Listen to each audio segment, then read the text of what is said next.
Well, I've been walking in one direction for about 40 minutes now. Man, feels good, and it's starting to snow. Starting to come down. It's thin, but it's getting heavier and heavier by the minute. And there's an Arctic front coming through, so this is really going to be good, I'll tell you. And I'm out here. I hope I get stuck in the deep snow. About 2 miles from the house, or 1.5 miles actually. Right now, I'm heading away. I'm going to be 2 miles in a little bit. Starting to get air flowing. I can feel it flowing. I tell you, when it starts flowing like that, it's great. It works out really good. That airflow is fantastic. Heck, I had to stop for a second. Well, I've seen a lot more deer prints this time. A lot more, and that makes me a lot happier because my deer population is down. All the animals, the population's down. I got a coon in my shed, so I'm just going to keep him there. He likes that place, uses it more than I do, so leave the coon in the shed.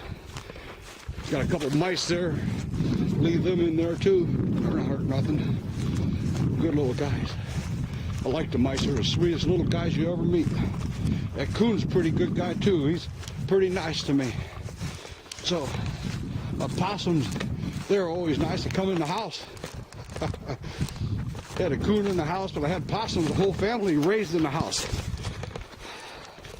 They're pretty nice guys. The coons were pretty nice, and the possums too.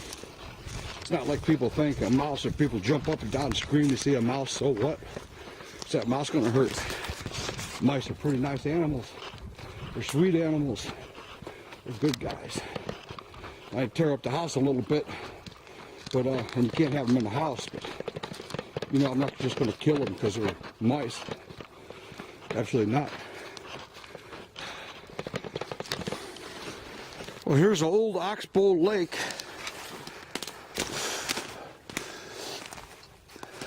And I surmise that this was built by beavers years ago. They dammed it up over in this direction. I made a video where I walked in the bottom of the lake here before and investigated. And I think that's what really happened. There's some mushrooms here. Now, I wouldn't eat these. I don't know anything about them, but these are dried up and hard, man.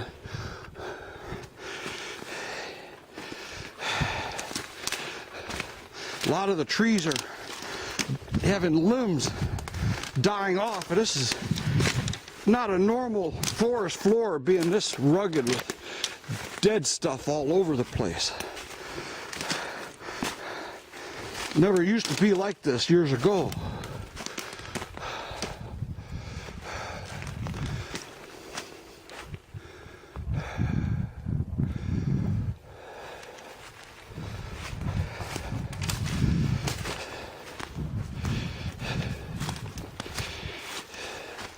Here's the Oxbow Lake, but it dries up. It used to be wet all summer.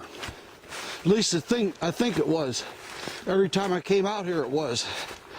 But that was 30 years ago. Now it's filling in quite a bit in 30 years. And it's not deep anymore.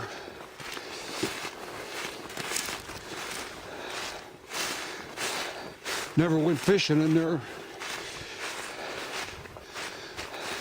But here's where I think the beaver dammed it up, right where this tree's at now. But I think they dammed it up years ago and the river found a new way.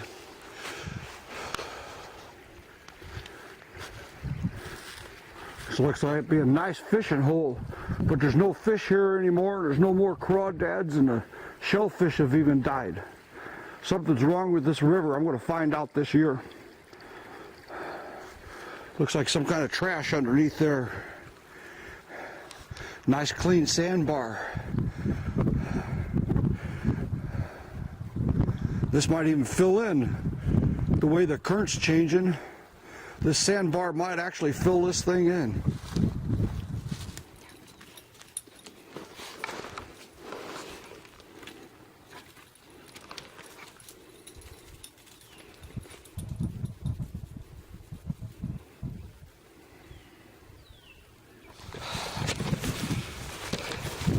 Heck, it's snowing now, I'll tell you that.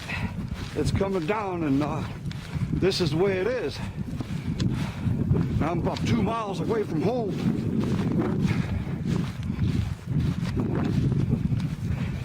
Look at this, here's a deer leg.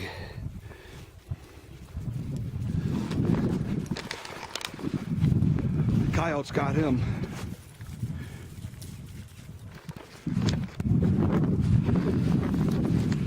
Okay, well, I have to get through the woods here.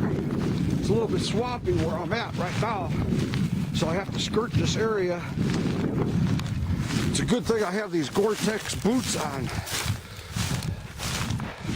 I tell you, these are the best boots I ever had. My feet are never sweaty or anything. Gore-Tex, I'm sold after having these.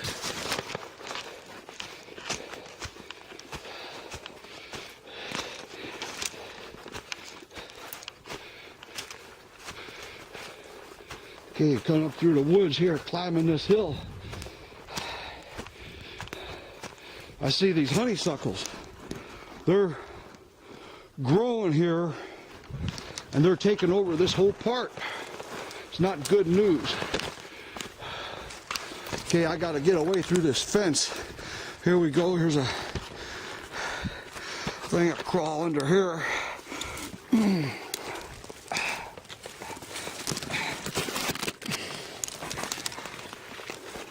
Get over to the other side here. There we go, holding the camera and crawling under a fence. Kind of a gorge you have to get through here. I don't see Julian, but he's around. He gets around easier than I do. Look at this. You know, if you get hurt out here, it's all over. There's no way to get help. No one's going to find you and freeze to death. So I have some survival equipment with me, but I really didn't bring enough for this condition. It was so warm this whole week.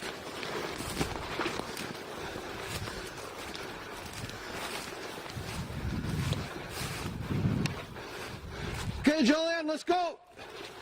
Come on, we're going home. Come on. Julian, come on.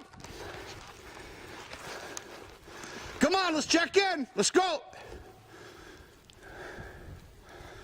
Julian, come on now. Come on.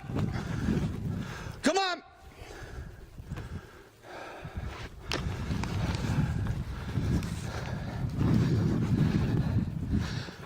Julian, come on. Let's go.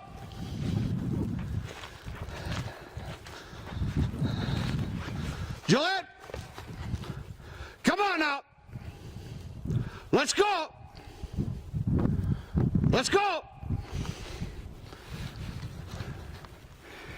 Heck, he's got an animal or something. But the thing is, he's all by himself too. And this is survival out here in this kind of weather. No gloves. Come on, Juliet. Come on. Come on. Come on, let's go.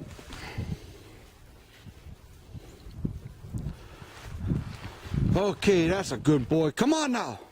Come on over here. That's a good boy. You're a good dog. Okay, we're going to make some time. I'm going to cut right across the field instead of following the edge. We're going to have to go through those trees over there, that next part of the forest, and over that far group of trees that you can hardly see now. And that's where my house is at. Okay, I'm coming up to the trees. It took me about 10 minutes across that field. And I'm walking about 4 miles an hour, so it's about 3/4 of a mile.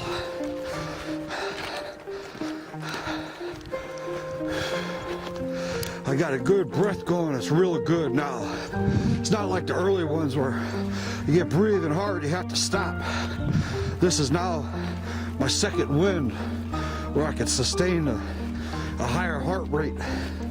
and a higher breathing rate for a longer time.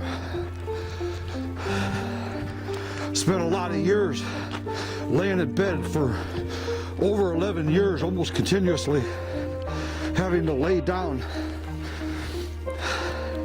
Then the doctors drugged me really with bad drugs, real bad drugs, made me have terrible problems in my life, terrible problems.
Julian does pretty good. Does pretty good, don't you, Julian? Do pretty good. Reliable dog. Real reliable. Know how to check in. Yeah, you do. You're a good dog, man. You know how to check in. You know how to stick around. We're going this way, Julian. We're going to take the road back. We're going to go this way. Come on, let's go this way. Not through the woods. I don't want to crawl under that electric fence in the snow. Get awful close to it. I think it's like 10,000 volts or something. Man, use it as an ignition system in your car.